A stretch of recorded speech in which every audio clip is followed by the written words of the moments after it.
एका गावात रात्रीची वस्तीची बस जात होती. साधारण 9:15च्या दरम्यान ती बस गावात येली. बसमध्ये फक्त ड्रायव्हर, कंडक्टर आणि 2 प्रवासी होते. बाकी संपूर्ण बस ही रिकामीच होती.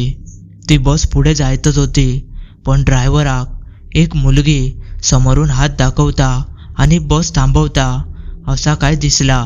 त्याने आपली बस थांबवल्यान थंय स्टॉप काय नाही होतो, पण ती मुलगी रात्रीची एकटीच दिसली म्हणून त्याने आपली बस थांबवल्यान ती आपली बसमध्ये चढली आणि सरळ मागच्या सीटवर जाऊन बसली.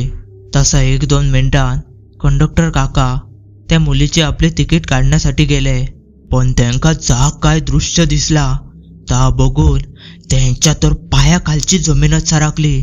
कारण ती मुलगी त्या संपूर्ण बसमध्ये त्यांका खयच दिसत नाही होती. ते एकदम घाबरे घुबरे झाले आणि त्यांका घाम सुद्धा सारसाराम फुटलो.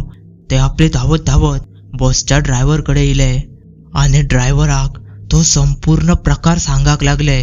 ड्रायव्हर सुद्धा घाबरान गेलो.